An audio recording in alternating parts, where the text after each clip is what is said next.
Why should you visit thechairshot.com? Thechairshot.com is your home for hard-hitting reviews, news, opinion, and analysis with attitude. Why? Because you're smarter than the average fan. Thechairshot.com. Always use your head.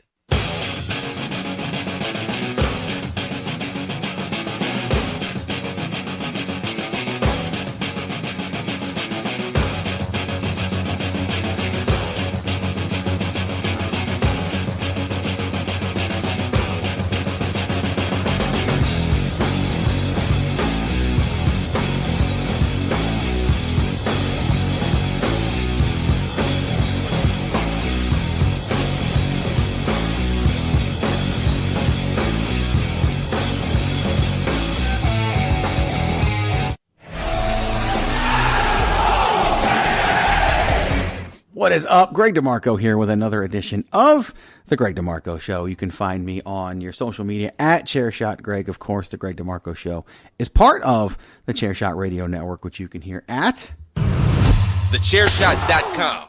Always use your head. Head on over to thechairshot.com for all your hardest hitting wrestling news, reviews, opinions, and analysis. Done with the attitude that you have come to know and love. Now, we got a great interview here with Chris Ackie, Canadian Football League linebacker with the Montreal Alouettes. I can't wait for you to hear that interview, and also the Toronto Argonauts and so many other. Got a great amount of CFL experience that you're going to hear about. And this interview was actually recorded back the day after Memorial Day. I share that because of where the world is at now versus where it was then. And I want to make sure that this interview really focuses on his football experience as well as just the differences in sports in the U.S. and Canada. It's such a great listen, and you're going to learn a lot. And I'm excited for you to hear about it. A couple things, please head on over to thechairshot.com. Lots of great stuff you can do there. I also want to, make sure you know where you can find some t-shirts and some other things. So check this out. We'll be right back. Viva la raza! Hello, ladies and gentlemen. This is the queen of soft style herself, Miranda Morales, co-host of ChairShot Radio and the host of the #Miranda Show. And I'm here to tell you where you can find the best t-shirts around. Well, you can find them on prowrestlingtees.com/thechairshot. There you can find over 25 different styles, designs, and colors, all in support of thechairshot.com. Don't forget to pick up your Queen of Soft Style t-shirt, but also you can pick up the #SaveTagTeamWrestling, Baron Corbin Sucks, and the OG ChairShot t-shirt. So go to prowrestlingtees.com/thechairshot to get your very own t-shirt today. Again, that's prowrestlingtees.com/thechairshot to get your very own ChairShot t-shirt. And don't forget, get it in soft style. I lie, I cheat, I steal. Sierra Hotel, India, Echo, Lima, Delta, Shield.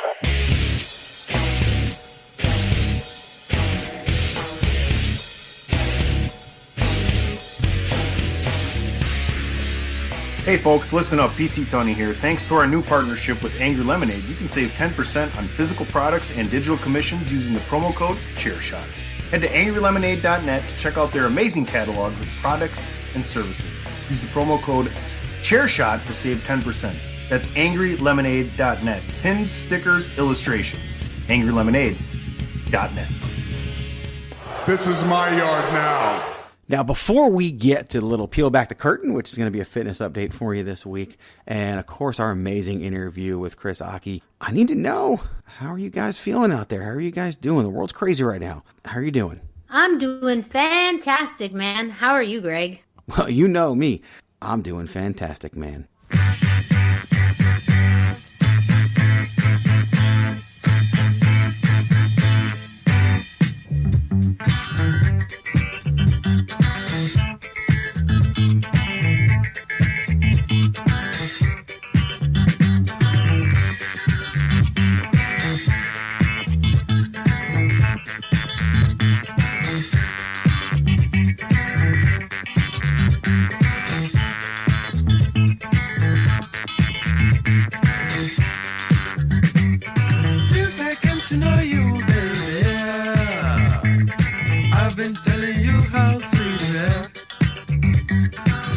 been telling you how good you act. Now I want you to try to tell me how you look. Tell me, tell me, tell me, tell me, tell me, tell me, please tell me how I look. You look so good, fantastic man.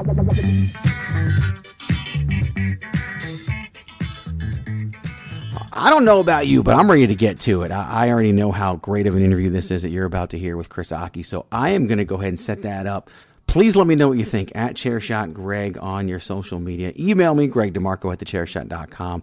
For everything that you can find on me, you can find over at thechairshot.com/Greg DeMarco. It's all there for you to see. But you know what? I got the stuff in the car recorded for you. I got the amazing interview recorded for you. So, yeah. Let's, you know what it is. Less talk, more action. Let's make it happen.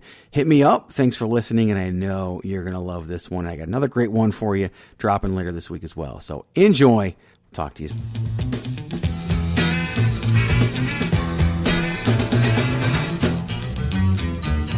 A little less conversation, a little more action, please. All this aggravation ain't satisfaction in me. A little more bite, a little less bark, a little less fight, a little more spark. Close your mouth and open up your heart, and baby, satisfy me. Satisfy me, baby. Baby, close your eyes and listen to the music. All right. I am in the car for another edition of Driving with DeMarco as part of this Greg DeMarco Show with Chris Ackie. You're going to hear that here shortly. You're going to hear me pronounce that last name 17 different ways. Even though he told me Ackie was the way to pronounce it, I still kept changing it around. So I apologize for that ahead of time. But great interview, very eye-opening regarding experience in the Canadian Football League. So if you're an American football fan of college and pro, you're going to really love hearing Chris's experience there. So I am in the car, so I do apologize if you got some background noise, but it's 108 degrees in here according to my car itself. So yeah, I got the AC on in the SUV, but wanted to give you a CrossFit update today. So on the Tony Acero episode, you hear that I've started CrossFit, and you hear about that experience and just kind of the beginning portion of it. Well, now, today, as I record this on May 29th, I am just finishing up my second week of CrossFit, 9 sessions because of Memorial Day, so 9 sessions in, and it is just absolutely outstanding. I have completely changed my diet around, which has been something else. I literally have shortened my feeding window, as it's called, not eating, but feeding is how they term it, down to 8, 9, or 10 hours a day. Considering when I eat, that first meal, usually between 10 and 11. So if I get it closer to 11, I can cut the hours down. And when I get home from CrossFit and have a chance to eat my last meal of the day, I've kind of gotten rid of the terms breakfast, lunch, and dinner because of all this shit. So that's okay. Yesterday, which was Thursday, was my first ever unfed day. And that's what I want to talk about on this one, because you hear the term unfed day and you're probably like, you didn't eat for a whole day. And that's not how an unfed day works. So the unfed day is a much, much smaller feeding window. For the first time around, he wanted me to go, he being my trainer, by the way, at the CrossFit place, CrossFit Fury in Goodyear, Arizona. He wanted me to go 4 to 6 hours is what he recommended. I ended up 5 hours, kind of split the difference, not on purpose, but I went from basically 10:30 to 3:30 was my feeding window yesterday. And the workout changes when you do that. It's more of an aerobic style workout, less lifting, because you don't have quite the same kind of fuel in you to do that. So the workout yesterday was a rotation of the bike, the assault bike, which I love the name of it, the assault bike. I know that might be, a bad phrase to use right now with things going on in the world, but it's a bike. I think of it more from a video game style, to be honest with you. Do the bike, 4 minutes on the bike, 3 minutes on the rowing machine, 2 minutes of jumping rope, and 1 minute of rest. So the 10-minute rotation, did that 4 times, and then I had some exercises, my homework that I had to do at the end, which was a combination of shrugs, which is hanging from a bar and not doing a pull-up, but kind of pulling your knees up, your shoulders up a little bit, and doing shrugs, push-ups, sit-ups, and squats, and just kind of rotating through that is what I did yesterday. Today's workout ended with that homework as well. But 2 weeks in, I cheated today at my obviously the very first time you go there, they weigh you. And then after that, you kind of go through my 4-week initiation, so to speak, 4 weeks of training with the trainer and the sessions and all of that. And during the second trainer session, I figured he would weigh me again. And he said, no, he doesn't want me to weigh myself for the 4 weeks. Just worry about, they'll weigh me at the end of it. I cheated, weighed myself today, and I'm already down 10 pounds in a week. And I had plateaued. You've probably heard me tell the story. I've lost 40 pounds going back to last summer. I'd plateaued. I was still building muscle and dropping fat, but it was even. Wasn't really dropping the overall weight number when I would weigh myself, which was every few weeks. Sometimes I'd go 6-7 weeks without weighing myself. And weighed myself today just because I was curious, because I've seen all these changes. They're definitely visible now. And it was down another 10 pounds. So 50 total since I started this journey, and it's just been amazing. So that's kind of the CrossFit update. It has been just such a welcome addition to my life. I nearly didn't do it. I might have told that story already.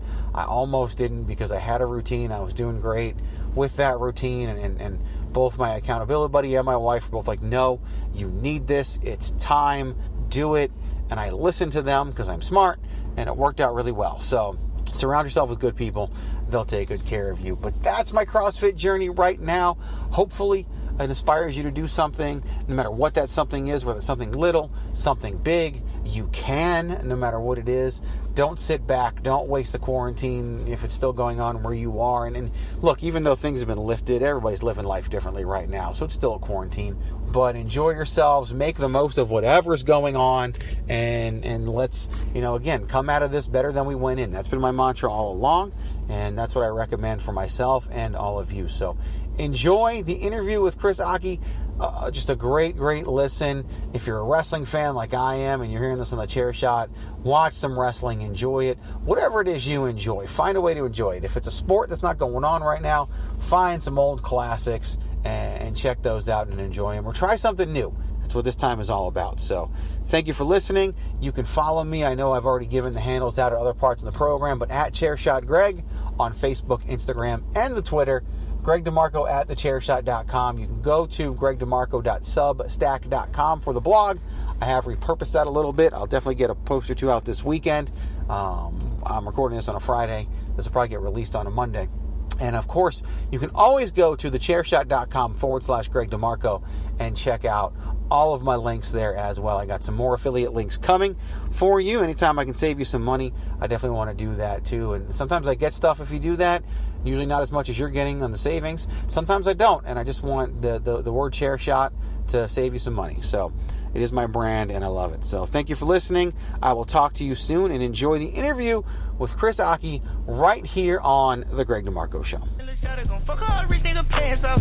Where's the chicken go right back to Popeyes? Gotta get the Pedro. Light skin bitch with a dark side, but I never go fuck up with Beto.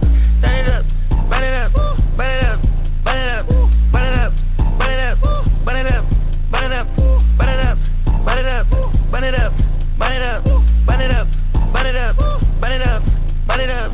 It's way too late. Just do it for the sake. It's way too late to try going on a date. I took that pink one night, now I got the blue diamond in my face. I done gave her the keys to the house, might as well go and get a code to the safe. Can't replace. Right, Chris Ackie, linebacker for Toronto Argonauts of the Canadian Football League, joining us. You can find Chris on Twitter at ChrisAckie21 or on Instagram at Chris_Ackie. That's ACKIE. Is where you can find that. Chris, thank you so much for jumping in and joining us. No, hey, thanks for having me on. I'm excited. Of course. No, definitely excited about that and excited the opportunity to branch out, talk to you, and hopefully bring some new people to you and to the stuff your program and to your career and all of that. So we'll have some fun. It's important to note, however, and this is the unfortunate time of when we're doing this and when we are. And if people, say they hear this interview 2 years from now, they kind of need to know what's going on in the world. Record this, it's May 26th, and obviously we're in the midst of a global pandemic and stay-at-home orders and all that kind of stuff. What has that been like for you? How has that changed your life over the past 2 months?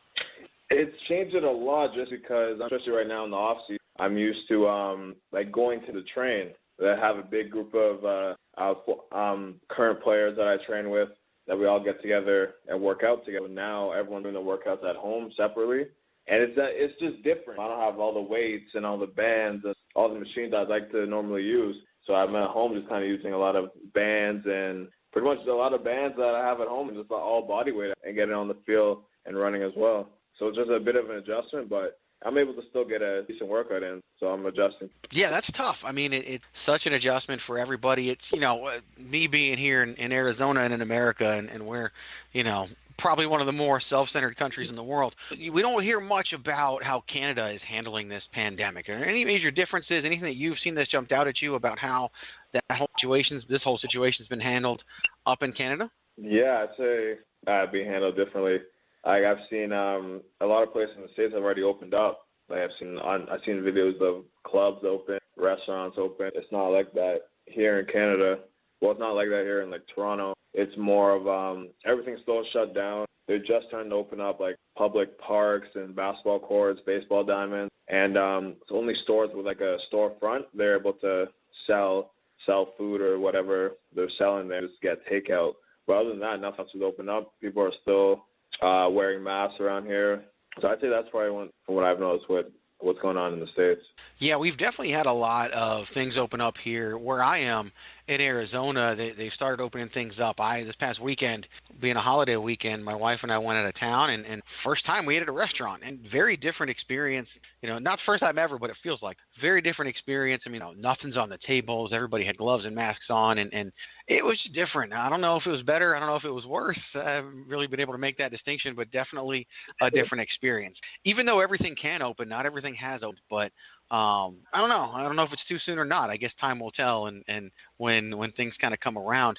The off season. So you talked about the off season and where you are. And say there was no COVID-19 coronavirus, what would you be? Where would you kind of be in the cycle of the year for the CFL and for your team in Montreal or Toronto?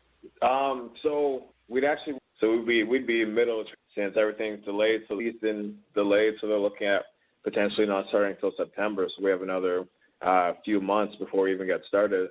So I kind of just puts a halt on. Well, extends everyone's used to. I'm used to being ready to play right now. I mean, peaking at my workout to be ready to play in May, and now it's if I'm not going to be on the field till September, I have some more time. So is that the plan? Have they given you guys a plan? Is September kind of the plan, or is that just what you guys are aiming for or even hoping for? I think right now I'm really optimistic that September will work out. And everyone's we all hope it. Everyone's just kind of tired of being at home. We want to get back to doing what we love to do. So we're all hoping September, but I guess right now CFL has a lot of stuff to figure out with the government to be able to kind of get back on track. So right now it's pretty much just a waiting game to see how things go with the amount of COVID cases. And if things get better, then maybe potentially we can start earlier. But if things start to get even worse, then maybe we might not have a season at all. Yeah, and that's just got to be tough. I mean, you signed a contract back in February, kind of all before this hits, and then everything hits, and next thing you know, now you're waiting. So we will get there. But obviously, most people don't jump into professional football at the pro level from day one. You played your college ball at Laurier there in Canada, and it's again, most of our listeners are in the United States of America, and I think some of them know the rule differences or know enough about the rule differences between Canadian football and American football. But the following, I mean, college football might be the second most popular in America behind professional football, behind the NFL. What is the following like for college football in Canada? For college football, it's not nearly on the same level as college football in the States. It's just, I don't know, it's a little different. 60,000, 70,000 people at a game. Here, and you probably maybe get around 5,000, 6,000 to games. It's just because we don't have our sports, especially in Canada. Our sports, everyone's really focused on hockey out here. So I'd say NHL is up top, basketball, NBA is up there because we have the Toronto Raptors too. And then after that, it's kind of for amateur sports, junior A or OHL hockey, stuff like that kind of has the biggest following. But one big thing, Canadian football, especially in the college level, is just so it's a lot of American. The big difference between Canadian football and American is just D-line has to be a yard back from the ball, and also we play with 3 downs here, so we get a lot of special teams. We get a lot of punting, a lot of kicking that happens. Yeah, I noticed because even with seeing some of your stats, even there's a heavier emphasis on reporting special teams tackles and stats and everything. So the special teams game is up there, an important part of Canadian football. When you were looking at your college ball and where you wanted to play in college, did you look at trying to come down and play college in the States, or was playing up in Canada always the goal? See, I didn't even really know how to come to the States. I kind of wish I did, because I figured it would have been really nice to play at a big, deep school. And I feel like I had the potential to do it as well. But in high school, I didn't even have a highlight tape. So to get recruited, you had to come see me. It could have been like word of mouth. I remember I had some schools that would just kind of get in contact with me based on what they heard from, say, other like scouting websites. But usually for other teams to come see me, they had to come to my high school game we play. So I didn't really take the opportunity to get to the States, whereas I kind of wish I did. But I remember in the first year at Laurel, after my freshman year, we played in a game. It was like Team World versus Team USA. So at the time, it was pretty much a bunch of guys in their first year university that made like an all-star team. And then we went to play in Houston. Then we played against Team USA. At the time, they had Jameis Winston, Todd Gurley, Malcolm Brown, Devin Funches on the team. So they had a lot of like really good NFL players now. And then we ended up, so we played in the game. I remember it was a really close game, 35-28.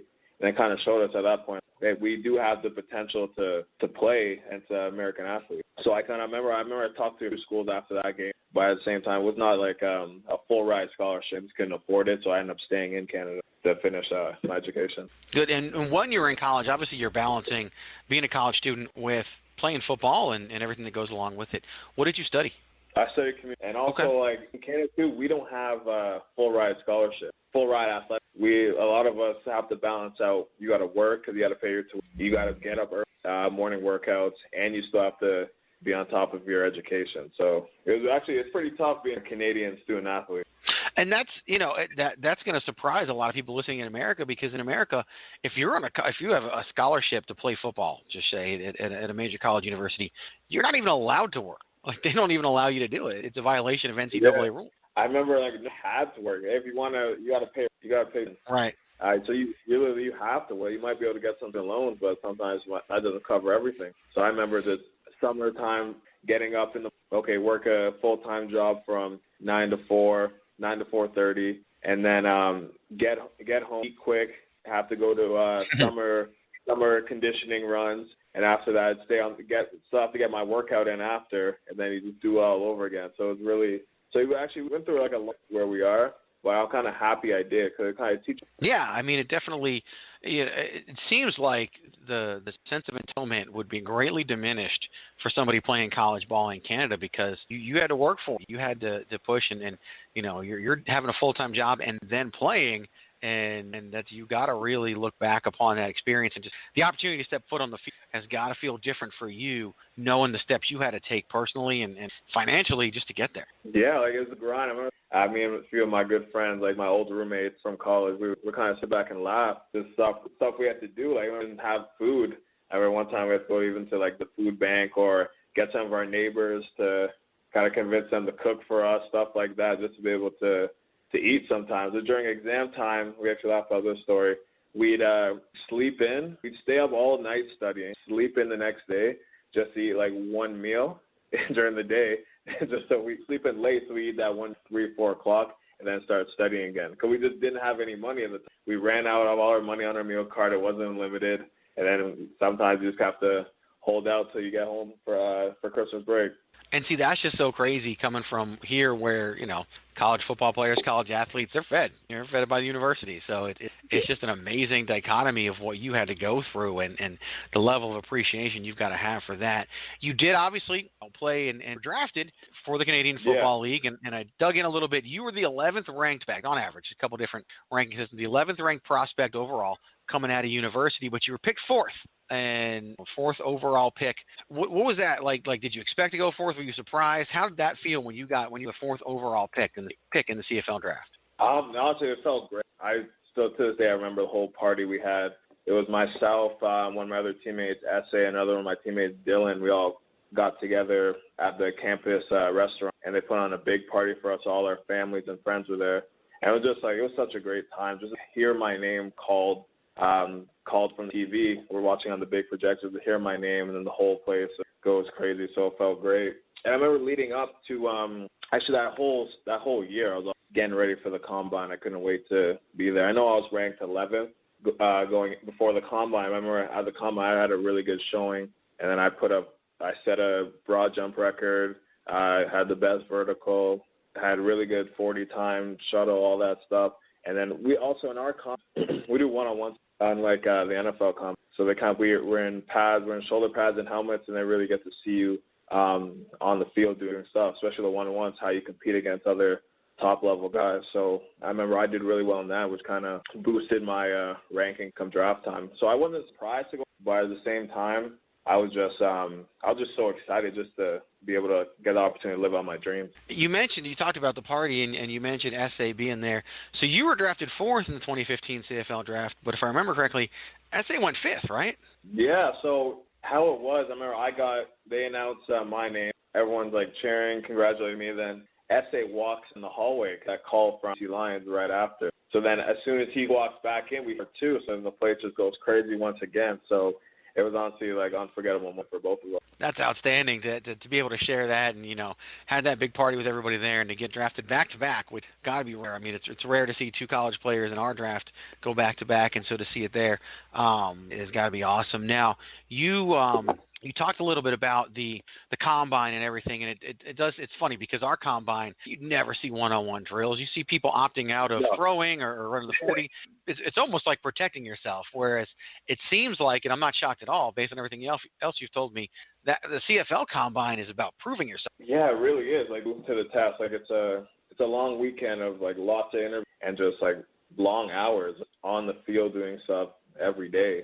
So, but it's a nerve-wracking weekend, but at the end of it, you just feel like so happy. Yeah, no, I can only imagine. And obviously it helped you out and improved your draft stock as it did go 4th overall, which is achievement, no matter what happens in your career, no matter how much longer it goes, no matter anything, you're always drafted 4th overall by Montreal in 2015 draft. So no one can ever take that from you. You did, however, get a brief, cup of coffee with the National Football League at rookie camp for the New York Giants, which happens to be my favorite NFL team. But what was that like for you to go down there and basically now you're kind of thrust in the middle of American football? Yeah, it was a big step, starting from Canadian college football, and then boom, straight into I'm an NFL mini. So it was just the biggest thing was just the terminology. Like, I didn't feel I felt like I was one of the top guys there athletically. It's like terminology different because I'm used to playing Canadian football and we call things different. Whereas in the States, they call things different. I'm seeing different formations where I don't typically see in Canada.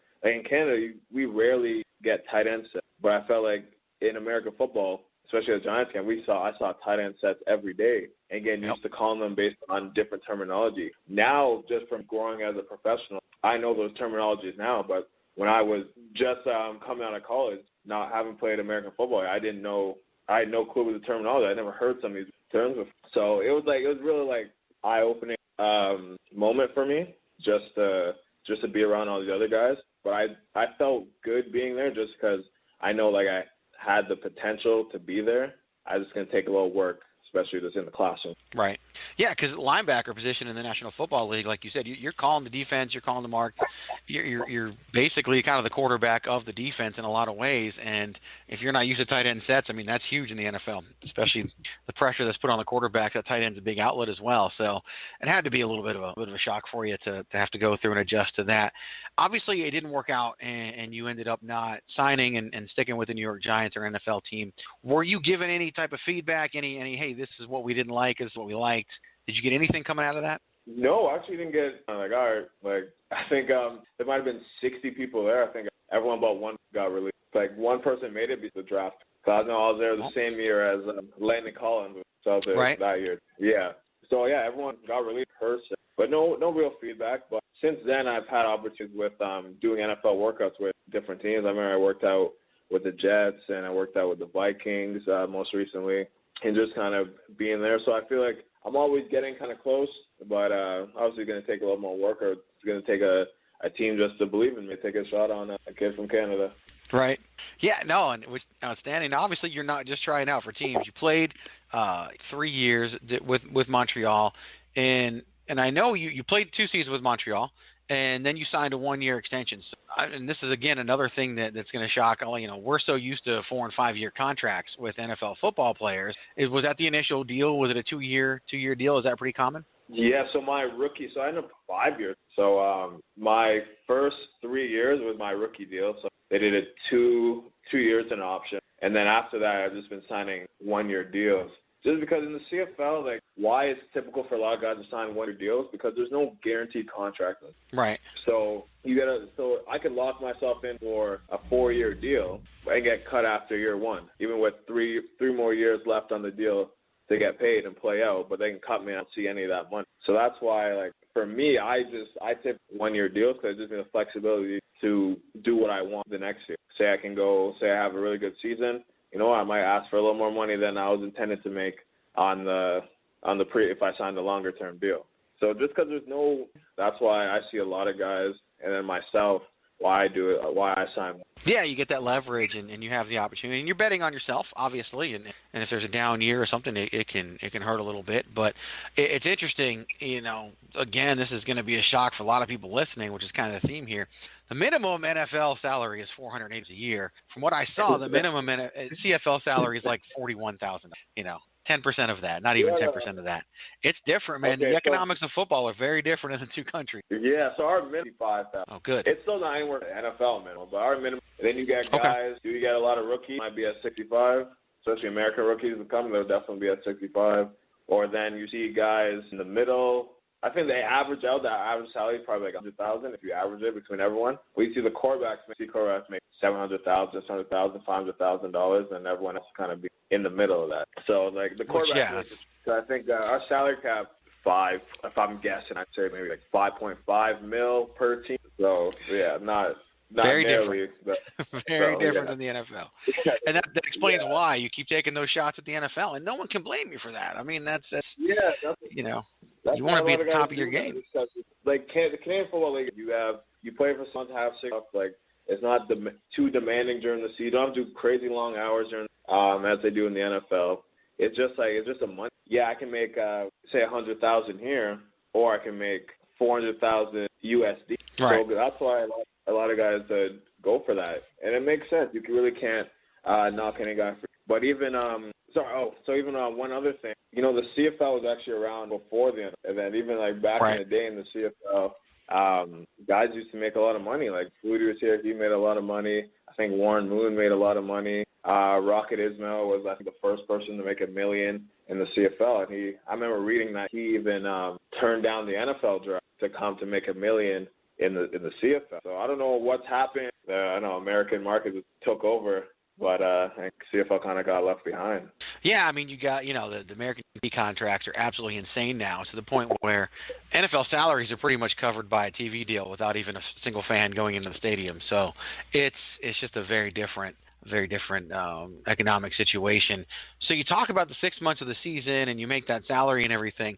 Is it common for you all to work during the off season? Yeah, I know. I'd say a few guys do, because you have the time. So it's like you can increase a lot of your families. You have 6 months off. You increase your revenue. So that's something a lot of guys do, or some guys don't. Some guys might run different programs, might be in school studying. It all is a career and what you want to do. A lot of guys just say, you know what, I'm just going to focus on training throughout the off season instead, and that's fine too, because a lot of guys do train really hard. Right, which is, again, you're trying to up your game, especially if you're signing shorter contracts. It all makes sense from there. You, at one point in your career, actually got traded after playing so many, you know, only in Montreal, got traded over to Ottawa. And when you get traded, obviously it's a huge deal in the NFL, and trades aren't as common in the NFL. When you get traded in the CFL, is this like a starting over point for you? What was your mindset after being traded? So my trade situation is because it was more of a at that time, I think there might have been 4 games before playoffs, and in Montreal we weren't making playoffs. I think we only had maybe like 6 wins that entire season. We weren't making playoffs, and Ottawa was at first place.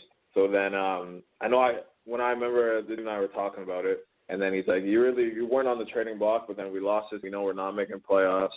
I have a few teams ask for you at the deadline, so I'm looking to trade you. So at first I'm kind of shocked. I mean, I don't want to go play for. Right. And then how we free agency, because they know I was going to free agency. And at the time, I was having a really good season, so I had a bunch of NFL teams calling to me out then. So he's like, I don't know if I'm going to get you back next year, but if you go into free agency, I'm going to get you back.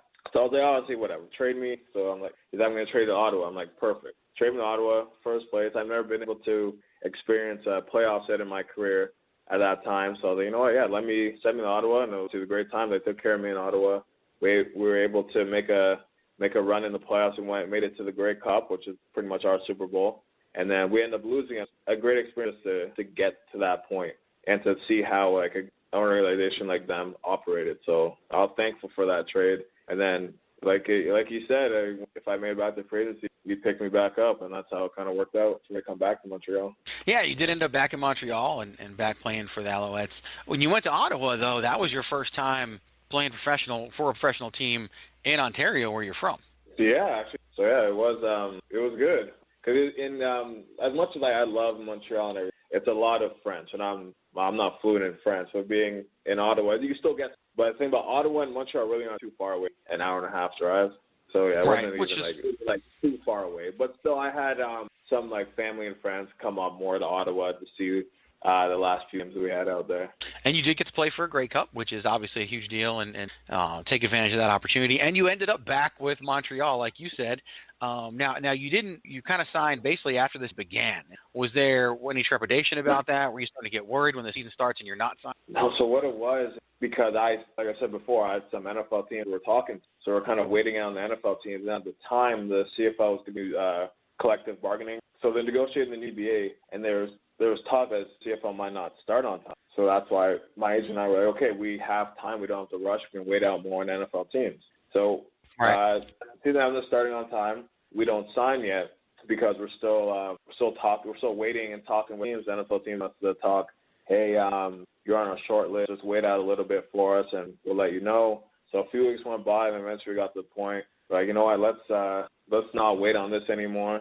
Like, if it's meant to be what happened already, let's kind of get back in the CFL on a contract. So that's how the first place I know it kind of worked out perfectly. Gotcha. And then this year you signed with Toronto, and it's got to be weird because you signed with Toronto but haven't really done anything with Toronto. I know. It's so hopefully get going soon. So I'd love to kind of be in this community there and kind of helping out and just be back on the football field. But it's nice to sign in Toronto, so I'm even closer to family and friends. I'm originally from Toronto, and then my family moved about an hour west to Cambridge. But originally from Toronto, so I still have a mentor in the whole Toronto area that already was buying season tickets already to come to watch the games this year. So it's unfortunate how we're put on hold, but I don't know, I'm pretty optimistic, so just kind of hoping for the best right now. Absolutely. I mean, for you to get back out there and play, you're still in the prime of your career, and it's, you don't want to be sitting around. I'm sure that's got to be killing you to know that here I am, I'm under 30 years old, and I just want to get out there and play, and you still got that NFL possibility too, so I get all of it, and all of it that's out there. It's funny as we listen and we kind of follow along. One of the things that I've learned in the past maybe few months that I didn't realize, it seems like you used to always think that people didn't like Montreal, but there seems to be this war within Canada where, for some reason, the Canadians not like Toronto. Like I've heard some of that and heard Canadians making fun of those who are in Toronto, which just seems off. Oh, making fun of people. Wait, Canadians or like Montreal people? I thought it was Canadians. Maybe it is just Montreal.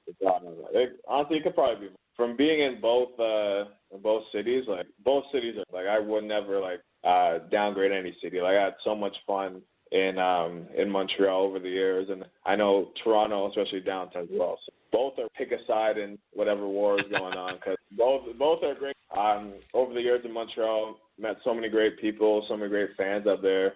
So I have a lot of love. I've been to Montreal. I haven't been to Montreal one blast when I went there. A lot of good people and a lot of fun. I do know that I had no idea what the coins were worth, and I think I tipped somebody like 12 with some coins. But that was, culture shock for me. But I'm sure I made that person happy, which is all good. Now, in 2019, you talked about your college experience, especially the party they threw for you when you got drafted. In 2019, you were actually inducted into the Wilfrid Laurier Golden Hawks Hall of Fame. And what was that like to go back and be honored in such a way?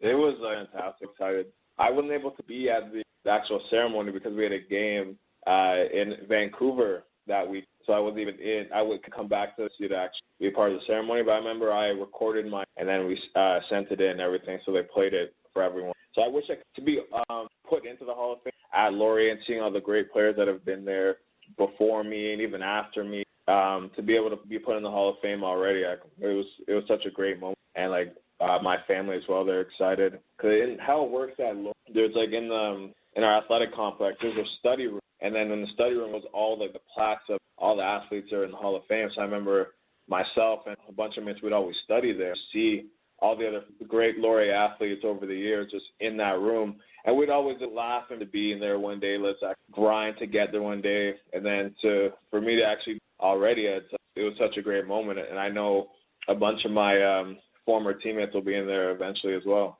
So I'm excited for when they get their moment as well. So when you were younger, because I mean, you've spoken so much about different historical aspects of the Canadian Football League and definitely an advocate for that league. Growing up as a kid, did you follow the CFL? Did you follow the NFL? What was that like for you as a kid? Yeah, so first love was playing Madden as a young kid.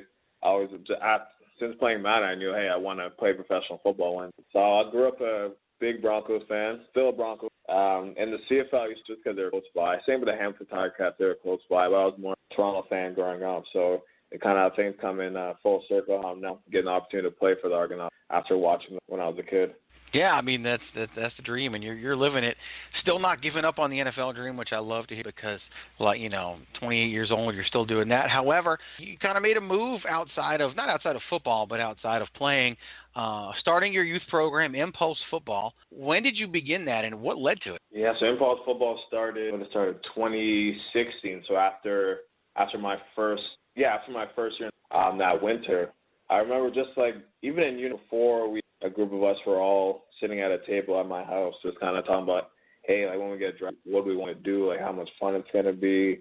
And then we thought about, what's the best way to give back to the community. So we thought, you know what, let's do a football camp. We know how. And I remember when I was young, my parents couldn't afford to send me to all these, different football camps, say in the States or across Canada. So I remember there was a football camp at Laurier. And I remember I saved up enough money to go to this football camp. I might have been 12 or 13 to go to this Laurier football camp. And I had such a great time, just how the players kind of welcomed me and showed me a great time and kind of made me believe that one day I can do. So that's actually when I went to Laurier, just from my experience there when I was 12, 13 years old, had much fun at that football camp and seeing how they acted and how they treated me. So I remember when we're sitting at that table before we got drafted, we're like, hey, no, let's run a football camp. So that's how it originally started. And then we partnered with the local youth football team out here in Cambridge, partnered with them and started running their youth football camp. And then eventually we branched off and started doing our own thing. And that's how Impulse Football just could grow. And then to this day, we get about 80 kids out per session we run. And then we also run a charity camp as well, where we donate all the proceeds to a local organization that's kind of making a difference in the community. So we've ran that for 2 years right now, and then we're currently planning our next one for it's going to be in January or February, our next charity day. Yeah, I would imagine any plans for 2020 probably got halted a little bit, but that's kind of makes sense with what's going on right now. So you literally, this is something that's obviously because you did it almost from day one. You did this after your first year in the league. We already know, you don't make a ton of money your first year in the league, all of that, but it seems like something that obviously things that were done for you had a big impact on you that led to you saying so early on in your career, it's something I got to do. Mm-hmm. It was tough because looking for different sponsorships to kind of help offset the cost. You don't want to make the camp too expensive because it was never a money. It was just to give kids an opportunity to kind of get better and be active, especially during the winter. So that's why we had the indoor facility. Eventually got that locked down, and just have the kids to come out and just learn valuable football skills that they can translate on the field. So now this may not be a question you want to think about just yet because you're only 28 years old and you've got plenty of career left ahead of you. You did study communications. You started a youth camp, all of that, and had some interactions with the NFL. Obviously, tons of experience in the CFL. Have you thought about life after your playing career? What direction do you want to go? Is it broadcasting? Is it coaching? Is it youth camp? What do you think things look like for you once your playing days are over? Yeah, so that's something I've thought about for years, and trying to figure out what I'm most interested in. And right now, I'm actually studying for my Canadian securities course. That's just a financial designation. Because eventually, when I'm done playing football, I want to go into, say, wealth management or financial planning, some role like that. Because I want to be in a role where I'm helping people out, especially helping people out with their money. I've noticed a lot of people don't know how to manage their money or even grow their money. So I figured I would love to be in a role like that. I've always had an interest. Okay, very cool. So looking towards the future, which is smart. You know, so many people leave a professional playing career and they haven't thought about that. You've been thinking about it since day one, which shows how smart you are and shows what you learned and focused on that education, which kind of goes back to the fact that you had to pay for your school, which is so different than what we hear. And obviously you got an appreciation for it, so which I love. I love to hear and see that. When we brought you in for this interview, we played a song called Light It Up by Young Thug. You selected that song specifically. Why did you pick that song? Well, that song, so honestly, it's really good. You play that, it's the last song I listen before I go out and play football. I feel like every year I have like go-to song that's like, I'm listening to this song before I go onto the field, the last song I'll listen to. So then that's what the song I had this past season. That's why I picked. So what does that song do for you? What is that song? How does that song get you ready for playing football? What does it do? I don't know, it just gets me pumped up. I feel ready to go out there and play football. And this time might just be going through my head throughout the game. I kind of just get excited and go out there and play more football. Very good. Awesome. That is good to hear. Well, this has been eye-opening. I know for me, which got to be eye-opening for a lot of others because of the cultural differences in the sport, and really just differences in your process. You know, we here in the States follow. It's so easy to follow a college football and even a high school football player's progression through college football in the NFL, and is not. And really, this seems like the path for most people in Canada.